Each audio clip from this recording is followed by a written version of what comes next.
इस वीडियो में प्यारे साथियों पढ़ने वाले क्लास 9 फिजिक्स चैप्टर 4, ठीक है, जिसका नाम है प्यारे साथियों गुरुत्वाकर्षण।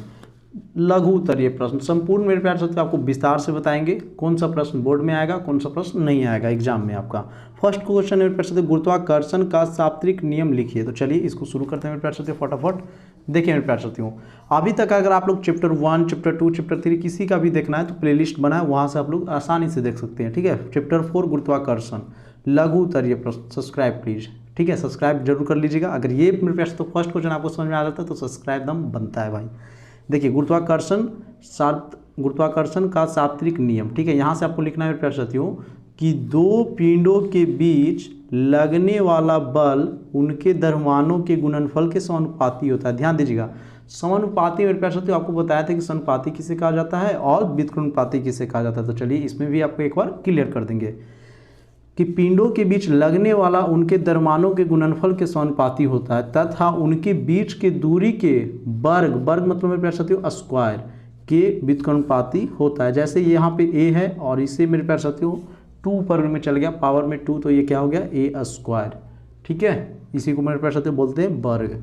अब समझिएगा मेरे प्यारे साथियों यहाँ से एक बार फिर से कि दो पिंडों के बीच लगने वाला बल उनके द्रव्यमानों के गुणनफल के समानुपाती होता है तथा उनके बीच की दूरी जो होगा उसका व्युत्क्रमानुपाती होता है। समानुपाती का मतलब प्यारे साथियों जब इसका मान बढ़ेगा तो ये भी बढ़ेगा, और व्युत्क्रमानुपाती का मतलब होता है उल्टा, जब ये दूरी बढ़ेगी तो ये क्या होगा, घटेगा, और जब मेरे प्यारे साथियों दूरी अगर घटेगा तो ये बढ़ेगा।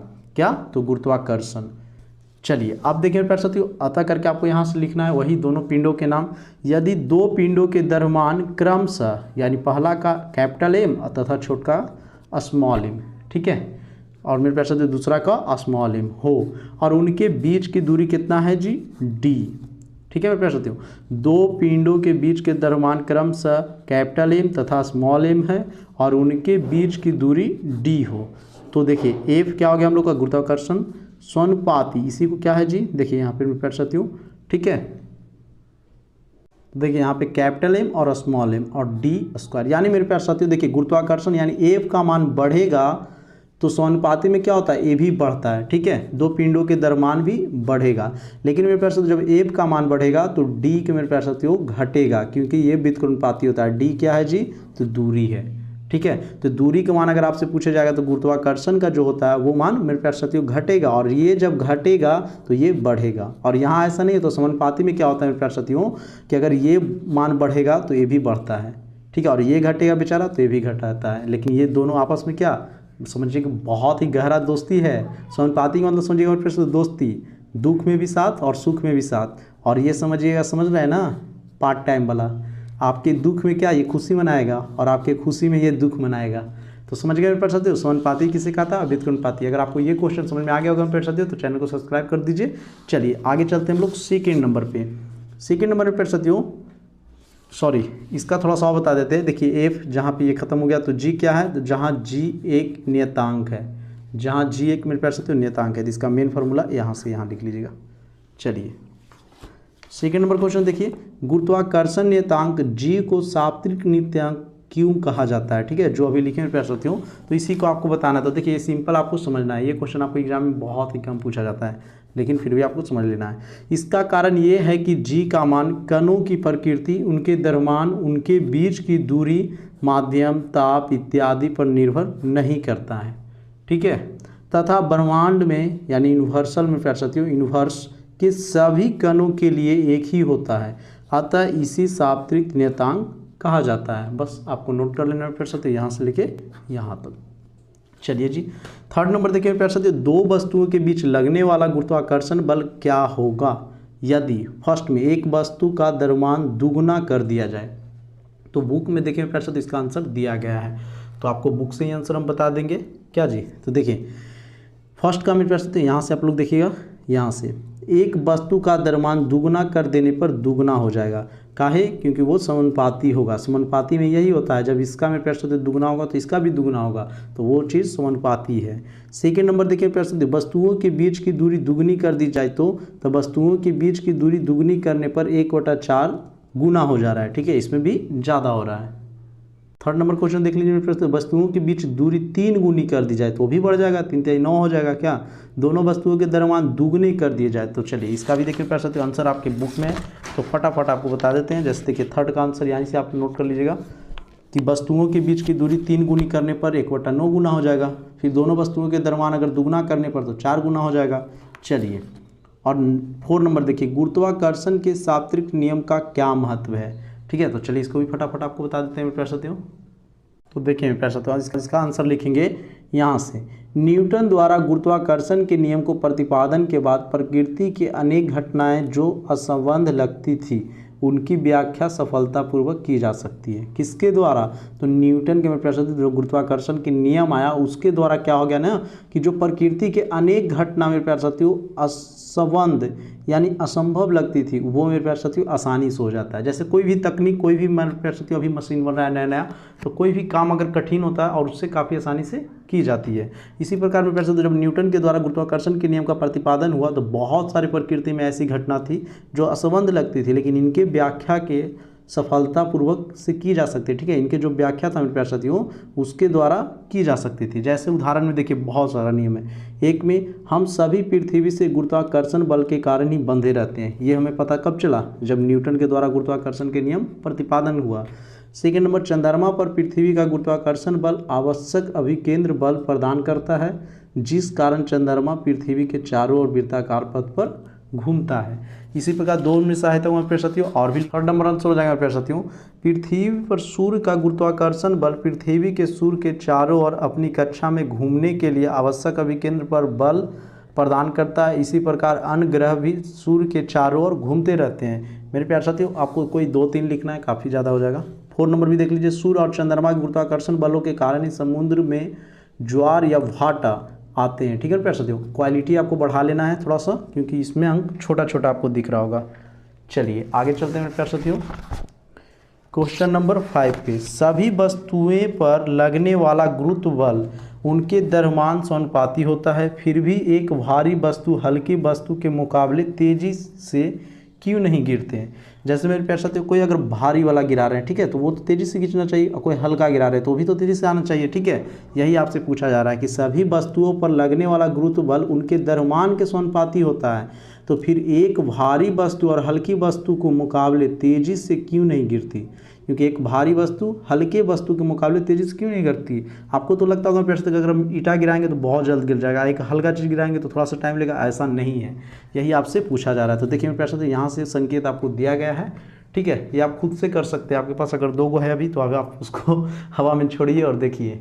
चलिए तो देखिए मेरे प्यारे, इसका आंसर यहाँ से लिखेंगे हम लोग, चूँकि गुरुत्वीय त्वरण इतना दिया गया फॉर्मूला वस्तु के द्रव्यमान m पर निर्भर नहीं करता है, इसीलिए अधिक द्रव्यमान की वस्तु अर्थात भारी वस्तु या कम द्रव्यमान की वस्तु अर्थात हल्की वस्तु की अपेक्षा तेजी से नहीं गिरती बल्कि दोनों साथ साथ ही गिरती है। ठीक है, ये ध्यान दीजिए कि दोनों को एक बार में हम छोड़ते हैं तो देखिए कौन पहले गिरता है। तो इसमें क्या होता है ना कि द्रव्यमान पर निर्भर कर भी नहीं करता है, तो जब निर्भर ही नहीं करेगा तो क्या कौन पहले गिरेगा, तो इसीलिए साथ साथ गिरते हैं। तो आपको यहाँ तक नोट कर लेना प्यारे साथियों। वीडियो अगर आपको अच्छा लग रहा होगा तो चैनल को सब्सक्राइब कर लीजिए क्योंकि ये है आपका चैनल, ये है आपका अपना परिवार यूट्यूब स्टडी। मेरे प्यारे साथियों क्लास 10th के हर चैप्टर फिजिक्स हो, केमिस्ट्री हो, बायो सभी का बना हुआ है। आप ही लोग के कमेंट पे हम क्लास 9th के भी रेगुलर दम बना रहे हैं। तो चलिए फटाफट आगे देखते हैं। 6 नंबर, यदि चंद्रमा पृथ्वी को आकर्षित करता है तथा पृथ्वी चंद्रमा की ओर गति क्यों नहीं करती है। यदि चंद्रमा पृथ्वी को आकर्षित करता है तो पृथ्वी जो है वो चंद्रमा की ओर गति क्यों नहीं करती है। तो चलिए इसका भी आंसर देखिए बुक में लिखा गया है, तो बुक से ही लिखाने में आप लोग को अच्छा रहेगा। न्यूटन के द्वितीय गति नियम में किसी दी हुई बल के लिए त्वरण वस्तु के द्रव्यमान के व्युत्क्रमानुपाती होता है। व्युत्क्रमानुपाती मतलब क्या होगा, उल्टा। ध्यान दीजिएगा, चंद्रमा की अपेक्षा पृथ्वी के द्रव्यमान बहुत अधिक है, इसीलिए हम पृथ्वी को चंद्रमा की ओर गति करते नहीं देख पाते हैं। ठीक है, चलिए 7 नंबर देखिए प्यारे साथियों, किसी वस्तु के द्रव्यमान तथा भार में क्या अंतर है। तो आपको ये बुक में है, आपको फटाफट बता देते हैं। तो देखिए प्यारे साथियों यहाँ से नोट कर लेना द्रव्यमान और भार में अंतर। ठीक है, पहला है कि द्रव्यमान वस्तु में द्रव की मात्रा है। ठीक है, यानी पदार्थ की द्रव की मात्रा होता है किस में, द्रव्यमान में। और यहीं पे भार है, तो भार में पृथ्वी द्वारा वस्तु पर पृथ्वी के केंद्र की ओर लगे गुरुत्व बल के बराबर होता है, अतः भार बराबर द्रव्यमान गुणित गुरुत्वीय त्वरण। फिर सेकंड में लिखेंगे प्रश्न, द्रव्यमान में केवल परिमाण होता है और यह एक अदिश राशि है, क्योंकि हमको पता है कि अदिश राशि किसे कहते हैं, जिसका परिमाण हो दिशा नहीं निश्चित हो।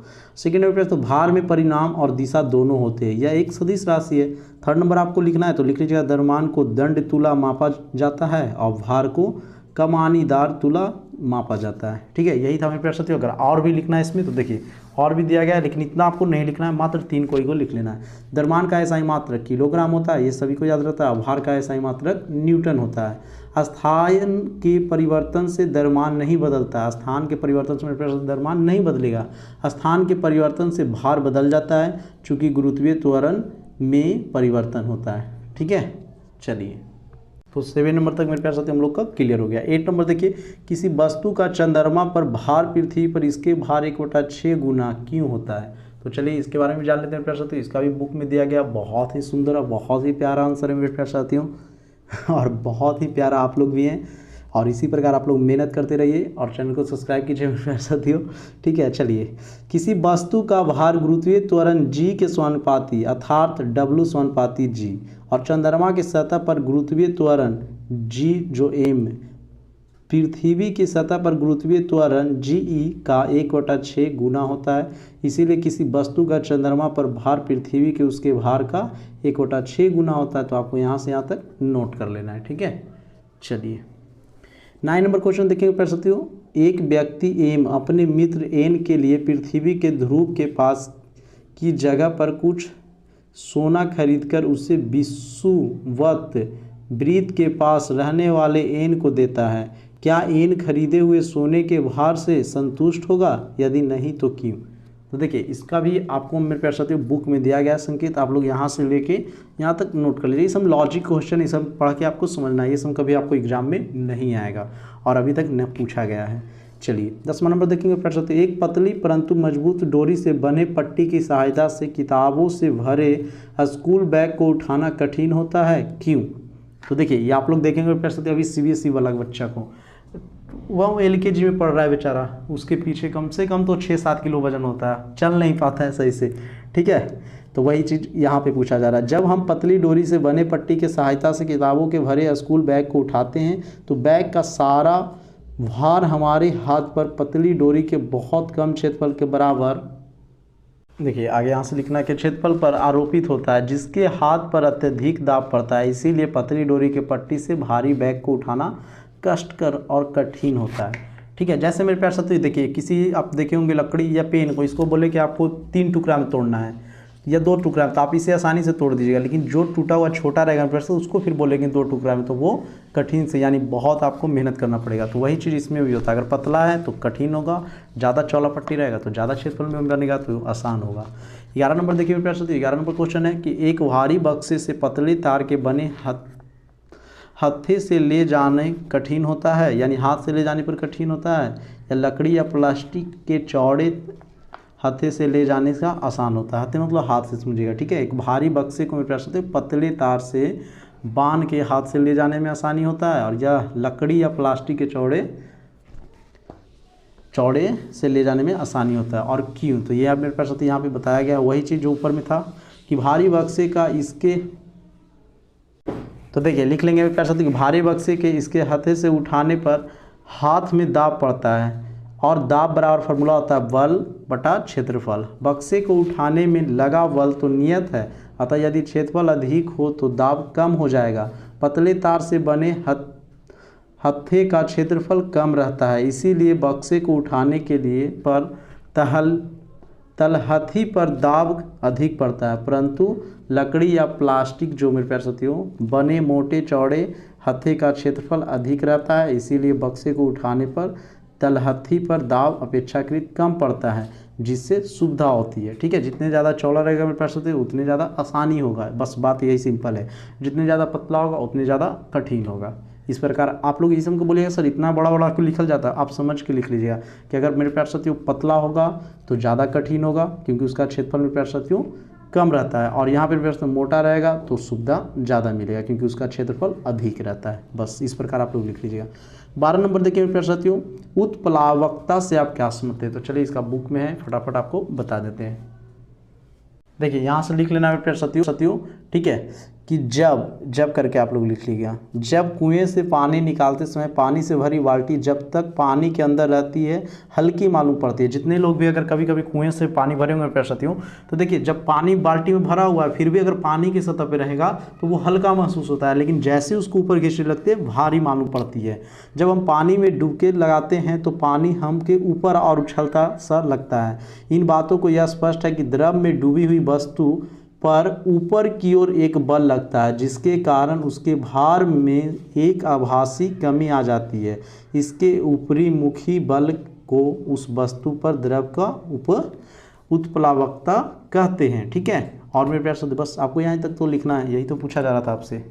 और इसी को इसी तरह बल लगने को उत्प्लावन कहते हैं, तो उत्प्लावन तो आपसे पूछा नहीं जा रहा है। चलिए यहाँ तक भी आप लोग लिख सकते, कोई दिक्कत नहीं है। आगे चलिए मेरे प्यारे साथियों 13 नंबर पे। तो देखिए 13 नंबर क्या बोला जा रहा है, फटाफट कर देते हैं मेरे प्यारे साथियों।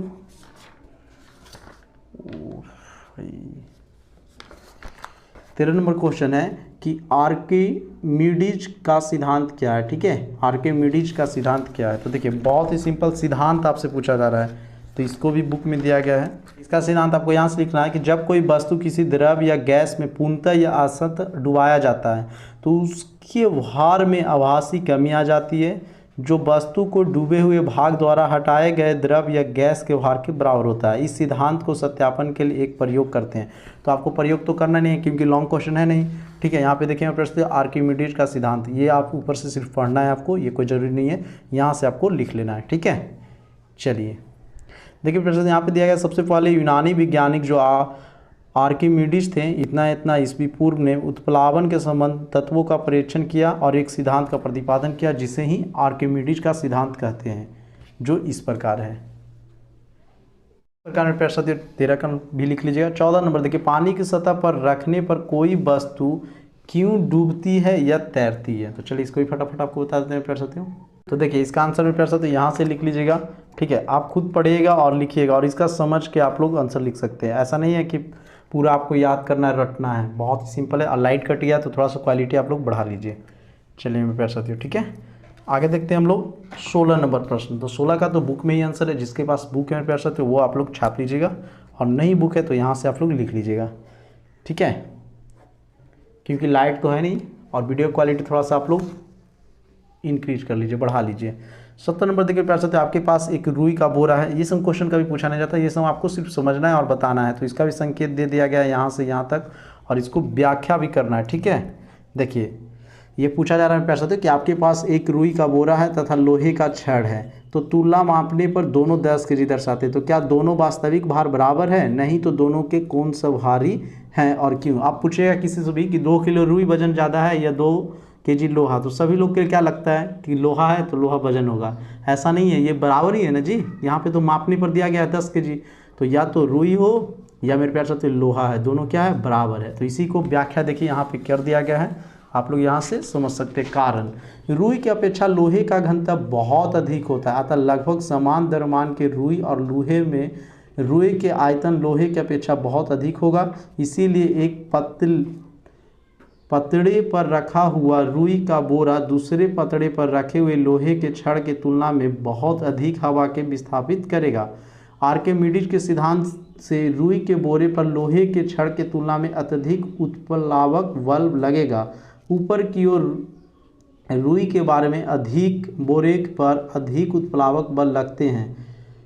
तुला के पलड़े संतुलित है, तो इसका अर्थ यह हुआ कि रुई के बोरे और द्रव्यमान लोहे के छड़ के द्रव्यमान से कुछ अधिक है। तो इस प्रकार आप लोग यहाँ से यहाँ तक, जरूरी नहीं है आप यहाँ तक ही लिख लीजिएगा, काफ़ी है, ठीक है। चलिए, और इसका लास्ट प्रश्न मेरे प्यारे साथियों, और आप लोग अभी तक चैनल को सब्सक्राइब नहीं किए तो सब्सक्राइब कर दीजिए और दोस्तों के पास शेयर कर दीजिए। 18 नंबर क्वेश्चन देखिए कि लोहे की कील पारे में तैरती है, ठीक है, परंतु पानी में डूब जाती है। पारा के परत जब होता है मेरे प्यारे साथियों, पारा की जो द्रव रहेगा उसमें तैरती है, लेकिन जब पानी में इसको बिकते हैं तो क्या होता है, डूब जाता है। तो क्यों? तो उसका घनत्व के कारण। यहाँ से आपको संकेत दिया गया है और यहाँ तक आपको लिख लेना है। और मेरे प्यारे साथियों बहुत ही जल्द दीर्घ उत्तरीय प्रश्न लेके आने वाले, तो चैनल को फटाफट सब्सक्राइब करके जुड़ जाइए, बेल आइकन दबा लीजिए ताकि सबसे पहले वीडियो आपके पास पहुँचे। मिलते हैं नेक्स्ट वीडियो में, तब तक के लिए जय हिंद, जय भारत, जय बिहार।